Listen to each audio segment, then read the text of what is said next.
saludo en el nombre de nuestro Señor Jesucristo, esperando que la bendición de Dios Padre sea con todos y cada uno de ustedes.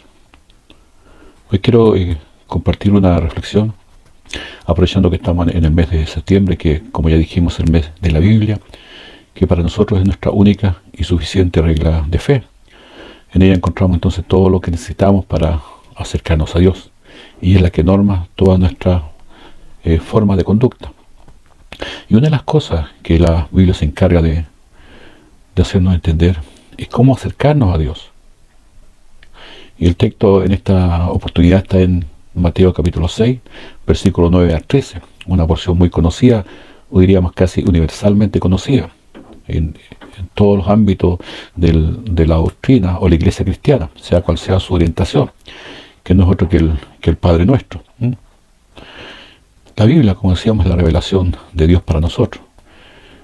En Hebreos se nos dice que Dios, habiendo hablado antes a los padres, en otros tiempos por los profetas, dice que en estos postreros tiempos nos ha hablado por el Hijo, nuestro Señor Jesucristo, a quien constituyó heredero de todo, y por quien asimismo dice que hizo el universo. Entonces nuestro Señor Jesucristo, cuando vino a la tierra, Él se destacaba principalmente por orar. Él siempre buscaba el rostro de su Padre. En más de alguna oportunidad leemos que Él, levantándose aún de madrugada, subía para orar. Aún en los momentos más cruciales, antes de ir a la cruz del Calvario, Él estaba orando. Incluso una noche dice que pasó toda la noche orando. Entonces cuando los discípulos vieron esta conducta del Señor, le dicen: Señor, enséñanos a orar, así como Juan también les enseñó a sus discípulos. Y ahí parte el Señor y les dice cómo debían orar. Porque la oración muestra el grado de dependencia del Hijo de Dios con su Padre. El mismo Señor Jesucristo, Él decía: no puede hacer nada el Hijo por sí mismo, sino lo que ve hacer al Padre. Y todo lo que hace el Padre, decía Él, lo hace el Hijo igualmente. Entonces comienza el Señor y dice: vosotros pues oraréis así. Entonces una instrucción para ellos, y en este tiempo entonces para nosotros. Y como decimos nosotros, es mucha gente, entonces para usted y para mí. Y en definitiva, ¿no es cierto?, es para mí. Para mí entonces la palabra del Señor. Y comienza, ¿no es cierto?, este trozo de la palabra con la indicación que nuestro Señor Jesucristo nos hace, cómo orar, cómo dirigirnos a Dios. Y Él comienza diciendo Padre. Y el término Padre es el similar al Abba Padre, que es la forma en como un niño o una niña pequeña se dirige a su Padre. Entonces esto nos muestra aquí que la forma de acercarnos a Dios, de haber confianza, de haber seguridad, de haber cercanía. No vamos a un Dios que está airado contra nosotros, no vamos a un Dios castigador, no vamos a un Dios que no quiere saber nada de nosotros, no vamos a un Dios que está muy ocupado para escucharnos, no vamos a un Dios que no le interesa nuestros problemas, sino que vamos a nuestro Padre, con la confianza de un niño pequeño, hacia su Padre. Así nosotros entonces nos acercamos a nuestro Dios. El Señor Jesucristo dijo: el que a mí viene, yo no le echo fuera. El que a mí viene, sin ninguna condición. Él es la revelación máxima de lo que es el Padre Celestial. ¿Cuánto tiempo estoy contigo y no me has visto, Felipe?, le decía el Señor. El que me ha visto a mí, ha visto al Padre. Así que en Jesús encontramos entonces la revelación del Padre hacia cada uno de nosotros. Dice: acerquémonos pues confiadamente al trono de su gracia para hallar socorro en el tiempo oportuno. Entonces nos acercamos a Dios como un Padre que siempre está dispuesto a escucharnos, que siempre está dispuesto a ayudarnos, un Padre que quiere lo mejor para todos y cada uno de nosotros. Y luego dice Padre nuestro. Y este es un término, ¿cierto?, que nos habla de lo que hoy día está de moda, la inclusión. El Señor no hace diferencia. Esto nos debe llevar a meditar que no solamente es mi Padre, sino el Padre de muchos. Otros que a lo mejor piensan distinto a mí, que son distintos a mi forma de creer. Pero sí, Él es el Padre mío, también es el Padre de muchos, Padre nuestro. Entonces esto nos invita también a no descalificar a otros que a lo mejor, teniendo principios cristianos, teniendo creencias cristianas, tienen algunos matices diferentes a los nuestros. También nos invita a no calificar a alguien si es o no es hijo de Dios, pues es una tarea que no nos corresponde a nosotros. Y sigue el Señor, le dice que estás en los cielos. Aquí nos habla entonces de cómo es nuestro Padre. ¿Quién es? Nos habla de la autoridad que está asociada a Él. Él está en los cielos, nosotros estamos en la tierra. Él tiene el control, Él domina, Él gobierna. Por tanto, Él sabe lo que hace. Él quiere lo mejor para nosotros. Y Él sabe lo que está pasando. Sabe lo que está aconteciendo y lo que ha de acontecer. Porque Él es el que lleva el control de todas las cosas. Y dice, santificado sea tu nombre. Recordemos que la palabra santo significa apartado. Apartado. El nombre de Dios tiene poder. Por lo tanto, no debe ser tomado en vano. Es necesario recordar el respeto que había en los antiguos por el nombre de Dios. Es más, en el Antiguo Testamento se lee el episodio de un muchacho que maldijo el nombre y por esa causa fue apedreado. Porque el nombre de Dios está asociado a su santidad. El nombre de Dios está asociado a su divinidad. Por lo tanto, debe ser santificado. Y los llamados santificados somos nosotros. Muchos hablan de Dios como el Tata Dios. Otros hablan como el jefe. Pero aquí nos habla que Dios es la autoridad suprema. Siempre vemos en los evangelios que el Señor habla, dice, en mi nombre, en mi nombre. Y cuando el apóstol Pablo le habla a la iglesia de Filipo, le dice, para que en el nombre de Jesús se doble toda rodilla de lo que están en los cielos y en la tierra, y debajo de la tierra, y toda lengua confiese que Jesús es el Señor, para gloria de Dios Padre. Entonces, vemos que la importancia de reverenciar el nombre del Señor debe estar también incluida en lo que es la oración. Nos acercamos a Dios como Padre, es cierto, pero con el respeto que Él se merece, con el respeto que solamente Él y solo Él tiene derecho a exigir de todos y cada uno de nosotros, de todos por creación y de nosotros por creación y por redención, porque Él dio todo por cada uno de nosotros. Dice luego, venga tu reino, ¿vale? Venga tu forma de gobierno. Señor Jesús nos da el ejemplo cuando Él está a punto de partir a la cruz del Calvario. Él ora y dice, Padre mío, si es posible, pase de mí esta copa, pero no sea hecho como yo quiero, dice, sino como tú. Hágase tu voluntad. ¿Se fijan? Entonces, en nuestro corazón, al acercarnos a Dios, debemos buscar que su reino sea una realidad en cada uno de nosotros. Hágase tu voluntad. Aquí nos habla de la obediencia. Lo que tú quieres, en toda situación. Lo que el Señor quiere. Evitar el preguntar el por qué. Muchas veces el por qué no lo vamos a encontrar. Vale más que preguntemos el para qué. ¿Para qué estamos pasando esto? ¿Para qué estamos viviendo esto? Dios tiene el control de toda la situación.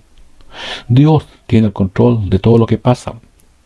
Por lo tanto, cuando nos encontramos frente a tantas situaciones, nos preguntamos cuál es la voluntad de Dios. Y quisiéramos que la voluntad de Dios estuviera asociada a nuestros deseos, a nuestros anhelos, a nuestros planes, a nuestros proyectos. Como que si Dios fuera nuestro sirviente, como que si Dios fuera nuestro ayudante. ¿Cuál es la voluntad de Dios? El Señor Jesús decía, porque he descendido del cielo, no para hacer mi voluntad, sino la voluntad de aquel que me envió. Y luego dice, y esta es la voluntad del que me ha enviado, que todo aquel que ve al Hijo y cree en Él, tenga vida eterna, y yo le resucitaré en el día postrero. ¿Cuál es la voluntad de Dios entonces? Que todos veamos al Hijo y creamos en Él. Y al creer en Él, nosotros tenemos vida eterna. Dice que Él nos va a resucitar en el día postrero. Entonces, todo lo concerniente a Dios en relación al ser humano, en relación a nosotros, en relación a usted y a mí, está relacionado con esto. La salvación del ser humano. El apóstol Pedro decía que Dios no quiere que nadie se pierda, sino que todos procedan al arrepentimiento. Entonces, el plan de Dios es la redención del ser humano. Su voluntad es que el ser humano se arrepienta y obedezca al Evangelio. Por eso mandó a su Hijo, para que todo aquel, dice, que en Él cree, no se pierda, mas tenga vida eterna. Y más antes dice, porque de tal manera amó Dios al mundo, que ha dado a su Hijo unigénito. Entonces vemos que la voluntad de Dios está relacionada directamente con la salvación de la humanidad. Entonces todo lo que pasa en nuestra vida, Dios lo está relacionando con ese propósito supremo, ese propósito que rige todo lo que Dios hace en relación a la humanidad. Aún a su propio Hijo lo sometió a ese propósito. Aún a su propio Hijo lo sometió a ese plan. A tal punto que Jesucristo, siendo el único Hijo de Dios, el unigénito Hijo de Dios, tuvo que dar su vida en la cruz del Calvario, despreciado por todos, varón de dolor, experimentado en quebranto, dice Isaías. Él vino a esta tierra para cumplir la voluntad de Dios. ¿Cómo debe cumplir esa voluntad de Dios? El Señor le dice, como en el cielo, así también en la tierra. Si miramos el cielo, ¿cierto?, el lugar ideal, 100% de obediencia al Señor. Hay una obediencia pura, total. Y ahí encontramos lo que dice la palabra del Señor también, que la voluntad de Dios tiene 3 condiciones, o 3 requisitos fundamentales. Dice que es buena, dice que es agradable y que es perfecta. Y que nosotros podemos comprobar eso en el día de hoy. Nosotros muchas veces cuando vamos pasando algún problema, una dificultad, vamos ante Dios, vamos a nuestro Padre y rogamos, pedimos, suplicamos, demandamos, declaramos, hacemos todo. Si tenemos algunos recursos, ocupamos nuestros recursos, alguna influencia, ocupamos alguna influencia. Pero cuando nada de eso nos resulta, nada de eso nos da el resultado que nosotros esperamos, bueno, decimos, Señor, entonces que sea tu voluntad, o que sea lo que Dios quiera, dando a entender, ¿no es cierto?, que es el último recurso y que todos los demás recursos, que eran mucho mejores el resultado, ya no pudieron ser. Por lo tanto, ahora que venga lo que sea. Pero la voluntad de Dios es buena, es agradable y es perfecta. No es lo último, deberá ser lo primero en las cosas que nosotros estamos viviendo. Buscar su voluntad. ¿Cuál es la voluntad de Dios para el presente tiempo, para nuestra vida? ¿Qué es lo que Dios quiere? Estamos en cuarentena, estamos encerrados y nos quejamos. Pero esa cuarentena es para nuestro cuidado. ¿Por qué Dios lo está permitiendo? No lo sabemos. ¿Para qué? Para buscar más de su presencia. Para dejar ese trajín que andamos de un día para otro. Sigue el Señor, dice, el pan nuestro de cada día, dánoslo hoy. Y Él también nos da la instrucción, en otra parte del Evangelio dice, más buscad primero, o primeramente, en primer lugar, el reino de Dios y sus justicias, y todas las demás cosas os serán añadidas. Buscar, dice que es hacer lo necesario para hallar o encontrar algo o a alguien. Hacer lo necesario en este tiempo para encontrar el reino de Dios y su justicia. ¿Qué es lo que Dios quiere en este tiempo para su pueblo? ¿Qué es lo que Dios quiere en este tiempo para cada uno de nosotros? Dejar de mirar, dejar de escuchar tantas noticias alarmantes y centrarnos en lo que dice la palabra de Dios. Tomar la palabra de Dios, leerla, meditarla, estudiarla. Tenemos ese tiempo, tenemos esa capacidad que Dios nos ha dado y debemos entonces aprovecharla. ¿Y quién debe hacerlo? Nosotros es, porque el Señor dijo vosotros, por lo tanto es a nosotros. Pero como decíamos, nosotros es mucha gente. Por lo tanto, ¿quién? Usted y yo. Y como entre usted y yo, primeramente yo. Yo tengo que buscar, yo tengo que encontrar el reino de Dios y su justicia. A veces nosotros queremos que otras personas, incluso que la gente que no es cristiana, que no obedece al Evangelio, haga las cosas que Dios pide. Cuando debemos empezar, cada uno por sí mismo. El Señor Jesús reprendió duramente a la clase religiosa dominante en ese tiempo, cuando le dice respecto a la paja en el ojo ajeno. Entonces, para nosotros también, en este tiempo, buscar el reino de Dios y su justicia debe ser una tarea principal, primordial, para todos y cada uno de nosotros. Y luego dice, y perdona nuestras deudas, como también nosotros perdonamos a nuestros deudores. Y esto es sumamente importante, perdonar. Perdonar es pasar por alto, con algo de regalo. Mientras nosotros no perdonamos, Dios no nos puede perdonar. Porque dice, perdónanos, como también nosotros perdonamos. Hay una condición que nos está exigiendo ahí.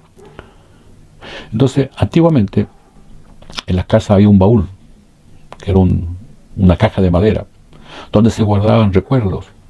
Y cada cierto tiempo, sobre todo cuando venían visitas, se abría ese baúl y se sacaban cosas y se comenzaba a comentar lo relacionado con aquel objeto, aquel recuerdo. Y a veces muchos recuerdos eran dolorosos. Entonces, una de las formas que tenemos nosotros para poder saber si todavía albergamos falta de perdón en nuestro corazón es buscar en nuestro corazón ese baúl de los recuerdos, ese episodio que tenemos ahí guardado. Y si todavía no nos hace sentir rencor, todavía nos hace sentir dolor, todavía no podemos ver a esa persona, no estamos diciendo que estamos probando lo que nos puedan haber hecho. Lo que estamos diciendo es que no podemos o no debemos guardar rencor.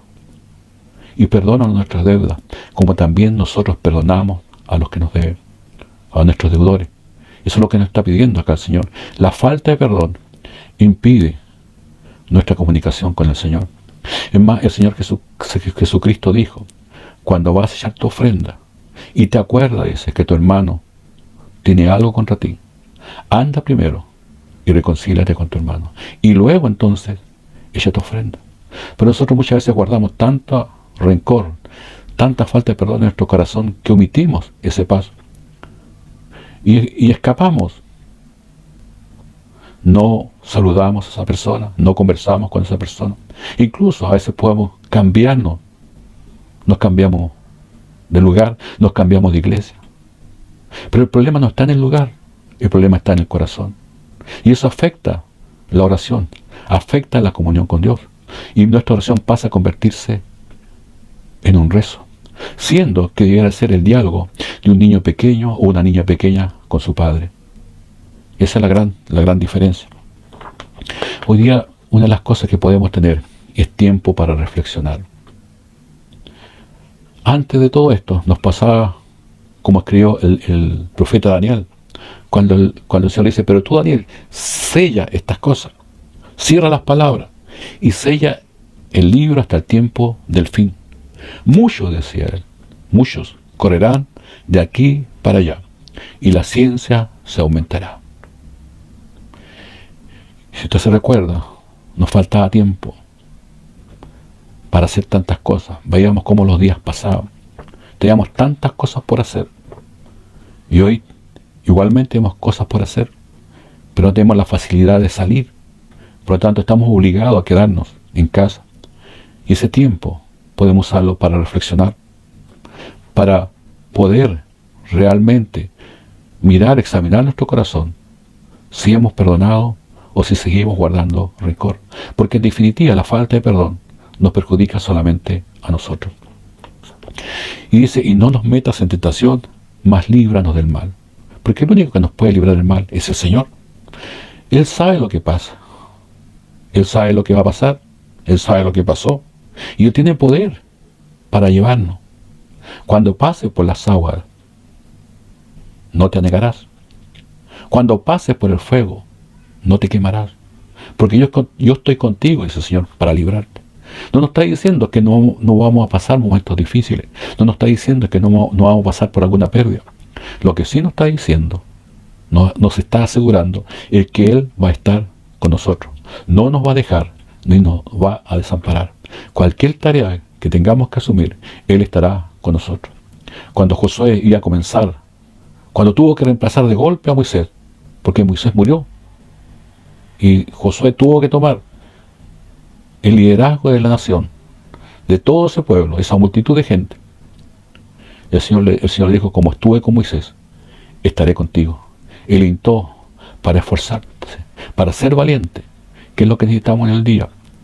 Esforzarnos, ser valientes en todo lo que estamos viviendo. Porque yo estaré contigo, dice el Señor. Porque tuyo es el reino, el poder y la gloria, por todos los siglos. Amén. Termina con una alabanza, termina con una canción, con un cántico, termina con una nota de agradecimiento al Señor, termina con algo que solamente un hijo agradecido puede darle a su padre. La confianza, hermanos y hermanas, que tenemos que tener es que Dios está al control. Dios camina con paso firme. Mi Padre, dijo el Señor Jesucristo, hasta ahora trabaja y yo trabajo. Dios sigue trabajando, Él sigue caminando, Él va al frente, Él va adelante, Él va con paso firme y con paso seguro y nos toma de la mano. Marchemos pues de la mano del Señor, sabiendo que a su tiempo cosecharemos si no desmayamos. Que este tiempo sea un tiempo de volver a la oración, volver a la reflexión de la palabra, volver a las cosas primeras. Que el Señor le bendiga. Que esta semana sea llena de bendiciones, que podamos ver la gloria de Dios en medio de todo lo que estamos viviendo. Y será hasta una próxima oportunidad, si el Señor no dispone otra cosa. Oh, que conmigo nos es Cristo, Él llevó nuestro dolor y nos manda que llevemos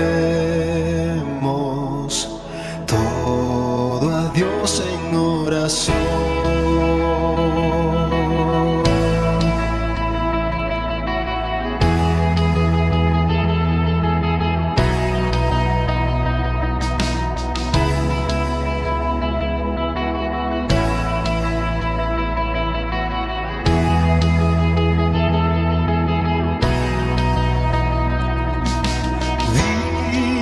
Débil y cargado de cuidados y temor, a Jesús refugio eterno, dile todo en oración. Te desprecian tus amigos, cuéntaselo en oración. En sus brazos de amor tierno, paz tendrá tu corazón.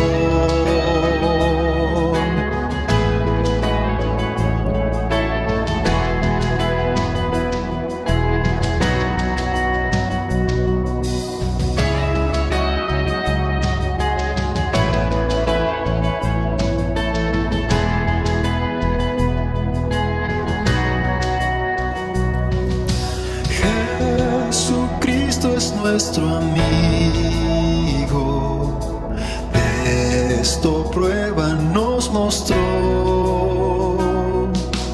pues sufrió el cruel castigo